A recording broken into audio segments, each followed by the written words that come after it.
চলে যাচ্ছে। বাবা কি হয়েছে? কি হয়েছে বাবা? তানি কি হচ্ছে? কষ্ট হচ্ছে? তানি কি সব লাগিয়ে দিয়েছে আমার হাতে? আমার হাতে চলে যাচ্ছে। তানি তানি কি লেগেছে তোমার হাতে? আমি জানি ওগুলো হলো বিষাক্ত গাছের পাতা আর শিকড়। তা তুমি এসব কথা আগে বলনি কেন? আমি আগেই বলতাম, কিন্তু গায়ে গরম জল পড়ায় ভুলে গেছি। যাবো না বলছি তো, আমি যাবো না, আয় আমি যাবো না, তানি চলে বলছি, চল। না আমি যাবো না, আমি যাবো না।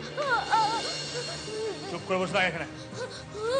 মেজা মেজা আমার খুব ভয় করছে মেজা, আমি এখানে থাকতে পারবো না। চুপ, আর একটাও কথা বলবি না। আচ্ছা ছাড়, ছাড় বলছি তানি। না মেজা।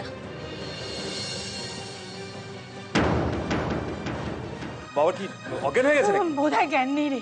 মা তুমি একটা কাজ করো না, একটু গরম দুধ করে নিয়ে আসো না। ওই তো সুমনা গরম দুধ করতে গেছে, তুই কিছু একটা কর না। মা বলছি কি, আমি গিয়ে তাহলে কবিরাজকে ডেকে নিয়ে আসি? না না না, কবরের জন্য কেন, তুই বরং ডাক্তারবাবুকে ডেকে নিয়ে যা বাবা। আচ্ছা ঠিক আছে, এক্ষুনি যাচ্ছি। কি হলো, আমি দাঁড়িয়ে রইলি কেন, যা না তাড়াতাড়ি। মা বলছি কি, যে সকালবেলায় না রাগের মাথায় ডাক্তারবাবুর গায়ে হাত দিয়েছিলাম, উনি কি এখন আসতে চাইবেন? মনোজ, তোর বাবার জ্ঞান নেই, কিছু যদি একটা হয়ে যায় না, না। তুই হাতে পায়ে ধরে যেমন করে। আচ্ছা ঠিক আছে মা, আমি ডাক্তারবাবুর কাছে ক্ষমা চেয়ে নিচ্ছি। তুমি একদম চিন্তা করো না। আমি নিয়ে আসছি। হে ভগবান।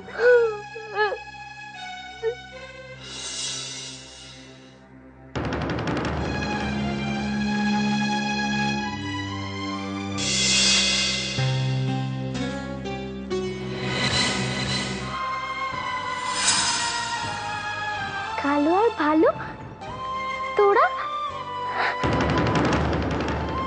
খুব ভালো হয়েছে রে।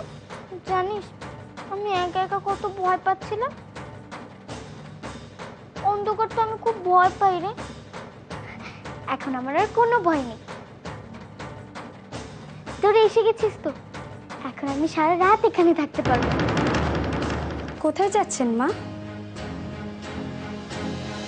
এত রাত্রিবেলায় আপনি বাড়ির বাইরে যাচ্ছেন, কোথায় যাচ্ছেন? মা তুমি কোথায় যাচ্ছ? মা সেই কথাই তো মাকে এতক্ষণ ধরে জিজ্ঞেস করছি, যে এত রাত্রিবেলায় মা কোথায় যাচ্ছেন, তাও আবার খাবারের থালা হাতে নিয়ে। কার জন্য খাবার নিয়ে যাচ্ছ মা? খাবার? তুই খাবার কোথায় দেখলি? এগুলো তো এঁটো কাটা, সব বাইরে ফেলতে যাচ্ছি, বেড়াল কুকুরে খেয়ে নেবে। বাবা মা, আপনি এত দয়ালু হয়ে গেছেন, রাস্তার কুকুর বেড়ানোর জন্য আপনি রুটি তরকারি বাটি ভর্তি দুধ এসব নিয়ে যাচ্ছেন? এত রাতে তুমি কার জন্য খাবার নিয়ে যাচ্ছ? তানির জন্য। মা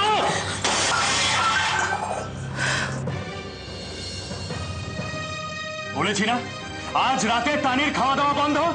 মনোজ,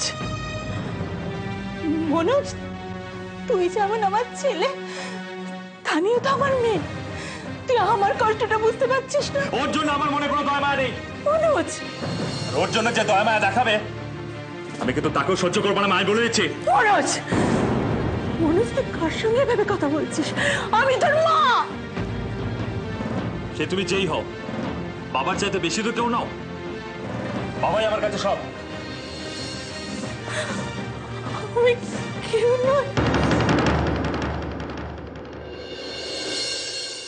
তোরাও কিন্তু আমার উপর রেগে যাস না, আজ কিন্তু আমি তোদের দুধ কলা কিছুই দিতে পারবো না। তোদের খুব খিদে পেয়েছে তাই না রে? আমারও খুব খিদে পেয়েছে, তোরা নয় আমার জন্য আলু নিয়ে আসলি, কিন্তু আমার জন্য কে খাবার নিয়ে আসবে বল? বল, তোরাই বল, আমার জন্য কে খাবার নিয়ে আসবে বল?